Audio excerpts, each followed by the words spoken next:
Jumpa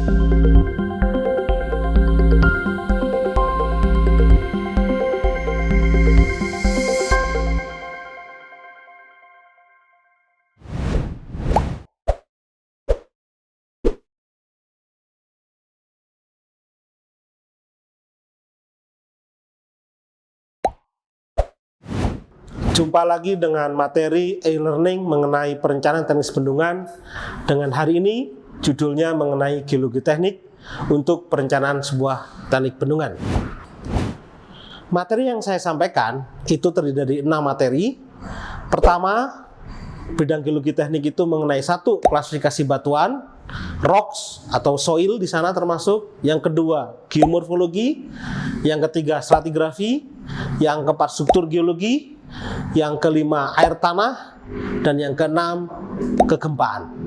Keenam materi ini adalah core dari geologi teknik untuk bendungan. Pertama-tama, sebagai introduction bahwa bendungan dan air itulah sebuah komponen yang menyatu dengan alam atau dengan geologi. Itulah sebabnya ketika merencanakan sebuah bendungan, faktor yang paling penting dalam sebuah perencanaan adalah faktor geologi teknik. Karena apa? Karena ini bicara masalah fondasi, material, sampai yang akan mempengaruhi dalam desain sebuah bendungan.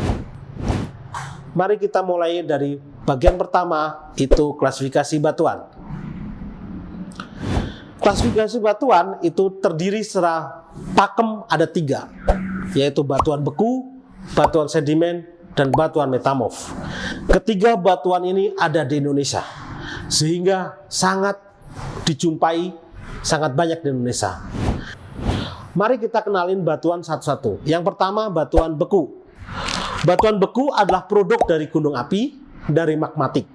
Ada 2 jenis, batuan piroklastik produk gunung api, yang kedua batuan karena magmatik, yaitu dari proses intrusi. Batuan beku adalah batuan yang paling baik untuk digunakan dalam sebuah desain bendungan, terutama untuk riprap, pasangan batu, ataupun filter. Kemudian batuan sedimen. Ya, batuan sedimen ini relatif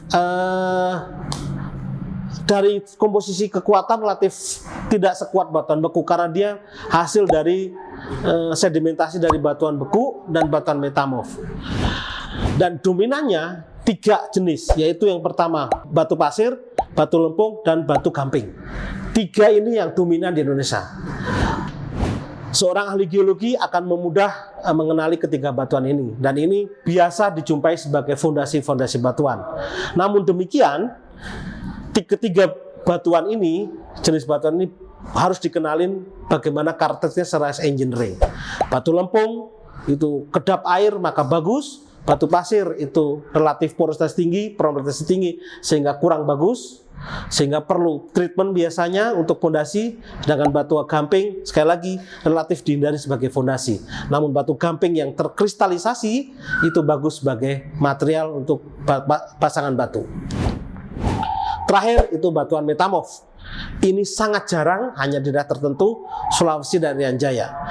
Kehadiran batuan metamorf itu keras karena dia sudah mengalami kristalisasi, mulai tekanan, termal dan juga karena tekanan. Kualitasnya bagus. Namun demikian, adanya batuan metamorf mengindikasikan pernah terjadi evidence tektonik yang besar. Ini yang akan nanti kita bahas di bab terakhir, itu kegempaan. Once kita menemui batuan metamorf, berarti daerah ini pernah mengalami evidence tektonik tinggi. Kita harus berwaspada dengan desain dalam bendungan tersebut. Kita memasuki part kedua, yaitu geomorfologi. Geomorfologi itu bagian yang cukup penting dalam sebuah perencanaan bendungan. Kondisi bentang alam, potensi erosi, kemudian proses-proses geomorfologi apa yang terjadi, sedimentasi berapa, itu penting. Part pertama dalam geomorfologi adalah mengetahui bentang alam ini, di mana kita akan mendesain sebuah bendungan. Biasanya bendungan dipilih pada bentang alam yang tinggi, bentang alam yang hilly, bentang alam yang mengeliling atau keliling sehingga potensi genangannya cukup tinggi. Nah, orang Geologi teknik harus mengenal tentang potensi geomorfologi mana yang hilly, yang daerah tinggian, yang potensi headnya tinggi, potensi gendangannya bagus, sehingga bendungan tidak hanya bagus secara catchment, tapi juga potensi pengembangannya. Semakin hilly, semakin tinggi morfologinya, maka bagus untuk penerapan irigasi, bagus juga untuk potensi PLTA yang lain. Dari situ juga kita bisa kenali potensi geologi teknik yang lain, yaitu potensi longsoran atau potensi sedimentasi yang terjadi. Kita memasuki part yang ketiga, stratigrafi. Stratigrafi adalah perlapisan antar batuan. Ini penting. Lapisan atas, lapisan paling muda, kemudian lapisan paling tua, dan lapisan paling rocks, lapisan paling bawah. Biasanya dalam sebuah fondasi, lapisan paling atas adalah lapisan soil, atau kita sebut residual soil. Perlapisan ini perlu kita kenalin dari hasil investigasi pemboran maupun investigasi geofisik. Sekali lagi, stratigrafi merupakan part yang penting dalam geologi teknik, sehingga kita bisa mengenalin perlapisan ini seberapa dalam, seberapa tebal perlapisan, dan seberapa jauh pengaruhnya terhadap engineering dalam perencanaan sebuah bendungan. Baik, part keempat adalah struktur geologi. Struktur geologi adalah sebuah bidang atau sebuah kondisi yang cukup mempengaruhi dari stabilitas batuan tersebut, antara adalah sesar dan juga rekahan. Struktur geologi yang paling penting itu adalah sesar. Hindari, apalagi ini sesar yang aktif. Sebisa mungkin as itu tidak memotong sesar, minimal sejauh mungkin, ada yang 1 kilo atau 5 kilo atau 50 kilo. Dan juga hindari daerah kom, karena daerah sesar ini berpotensi terjadi rembesan. Seorang geologi, seorang engineering geologi harus mengenal di mana posisi sesar aktif, posisi sesar yang tidak aktif, maupun rekahan. Semua bisa dihitung, semua bisa dikalkulasi dari jarak dan sebagainya. Dan keberadaan sesar ini akan dihitung dalam investigasi nanti di bagian terakhir, itu kegempaan, jika itu menjadi sesar aktif. Namun jika sesar tidak aktif, tetap kita hitung, kita perhitungkan seberapa luas dia dampaknya terhadap bendungan. Yang kedua ada rekahan. Rekahan adalah bentuk struktur lain geologi yang lebih kecil dan merupakan dampak dari adanya sesar. Rekahan dalam sebuah desain dihindari, dan itu karena apa? Karena itu menjadi sebuah daerah weak zone atau daerah lemah. Rekahan harus kita ekavasi atau harus diperkuatan atau bisa kita hilangkan dengan cara mengekavasi batuan itu. Dan ini harus dikenalin. Kita memasuki part kelima, itu groundwater atau air tanah. Air tanah adalah materi geologi dan geologi teknik yang cukup dekat dengan bendungan. Hubungannya biasanya air tanah yang pertama itu adalah apakah keberadaan bendungan akan mengisi ke air tanah atau sebaliknya. Evidence pertama mengisi atau influence ke air tanah. Rencana bendungan, dalam desain bendungan harus diperhitungkan potensi seepage-nya di pondasi maupun seepage-nya atau rembesan ke hilir bendungan. Air tanah yang kedua adalah potensi effluent. Bagaimana ketika mengisi bendungan, maka ada potensi mata air sekitar catchment area atau reservoir yang bisa mengisi bendungan. Dan ini harus kita kendalikan.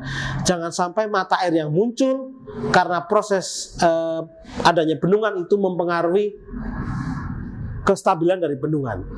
Biasanya mata air harus kita kenalin, kita petakan debitnya, kita hitung pressure-nya seberapa besar, dan perlakuannya adalah mata air ini jangan dibendung, tapi di capture, dilindungi sehingga tidak membawa butiran, tidak merusak dari lereng atau reservoir, terlebih mempengaruhi dari tanggul dari bendungan.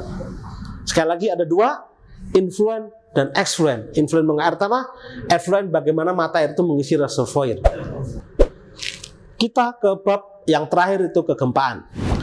Bab kegempaan yang paling penting adalah mengenal sumber gempa. Secara umum ada dua, yaitu dari sesar aktif, yang ini kita bahas di bab sebelumnya, struktur geologi. Yang kedua adalah dari sumber kegempaan yang terekod dalam stasiun kegempaan, dari BMKG maupun stasiun kegempaan yang lain. Sejarah kegempaan, riwayat kegempaan, maka akan kita hitung sebagai parameter kegempaan yang kita hitung. Sedangkan yang kedua, parameter kegempaan dari sesar aktif. Dua sumber gempa ini kita kenalin, kita hitung sebagai parameter kegempaan. Dalam perencanaan bendungan, parameter kegempaan dari sumber gempa itu kita hitung sebagai beban gempa, baik beban gempa secara statis maupun beban gempa secara dinamik. Sumber-sumber gempa harus kita kenalin karena itu mempengaruhi desain bendungan. Semakin beban gempanya tinggi, maka desainnya juga harus semakin kuat. Secara umum, kita plot kenalan kondisi gempa itu dengan peta kegempaan yang sudah dikeluarkan dari Kementerian PUPR, berapa potensi nilai percepatan kegempaan tersebut. Kemudian kita telusurin sumber-sumber kegempaan. Itulah keenam bidang geologi teknik yang harus kita kenalin dalam merencanakan sebuah bendungan, yaitu batuan, stratigrafi, struktur geologi, kemudian air tanah, dan yang terakhir kegempaan. Lebih jauh, lebih detail dari materi ini, silahkan pelajari dari modul geologi teknik untuk perencanaan teknis bendungan. Bisa diunduh di link berikut ini. Silahkan nikmatin, pelajari, dan kami siap berdiskusi. Semoga bermanfaat. Terima kasih.